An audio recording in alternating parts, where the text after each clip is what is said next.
পরিদের সাথে মানুষের বন্ধুত্ব। এক ছিল এক গ্রাম, নাম তার সুখপুর। এই গ্রামের পাশে ছিল এক রহস্যময় জঙ্গল, যার নাম ছিল পরিপুর বন। লোকেরা বলতো এই বনে নাকি পরীরা থাকে, তবে কেউই কখনো তাদের চোখে দেখেনি। একদিন গ্রামের এক তরুণ কৃষক, নাম তার অর্ণব, হঠাৎ করেই সেই জঙ্গলের পথ হারিয়ে ফেলল। হেঁটে হেঁটে সে চলে এল এক অদ্ভুত বাগানে, যেখানে চারপাশে ছিল রঙিন ফুল আর ঝিকিমিকি আলো। হঠাৎ তার সামনে এসে দাঁড়ালো এক পরী, লম্বা পাখাওয়ালা, হাসি মুখে। পরীর নাম ছিল লুনা।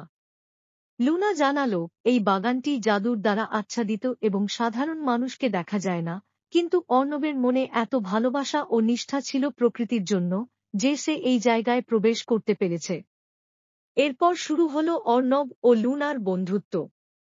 অর্ণব প্রতিদিন পরীদের সাহায্য করত বাগান গাছপালার যত্ন নিতে, আর পরীরা তাকে শেখাত নানা জাদুকরী বিষয়। কিন্তু একদিন এক লোভী জমিদার সেই বনের মালিকানা দাবি করতে এল। সে বন ধ্বংস করে সেখানে প্রাসাদ বানাতে চাইল।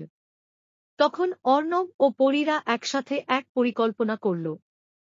লুনা তার জাদু দিয়ে পুরো বনের চারপাশে একটি অদৃশ্য ঢাল তৈরি করল, যেটা শুধু সৎ ও প্রকৃতির প্রতি ভালোবাসা থাকা মানুষ ছাড়া কেউ পার হতে পারবে না। জমিদার যতবার ঢুকতে চাইল, ততবার ধাক্কা খেয়ে ফিরে গেল।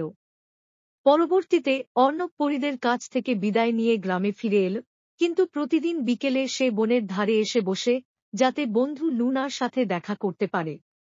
এভাবেই মানুষের ও পরীদের মধ্যে বন্ধুত্বের এক নতুন অধ্যায় শুরু হল।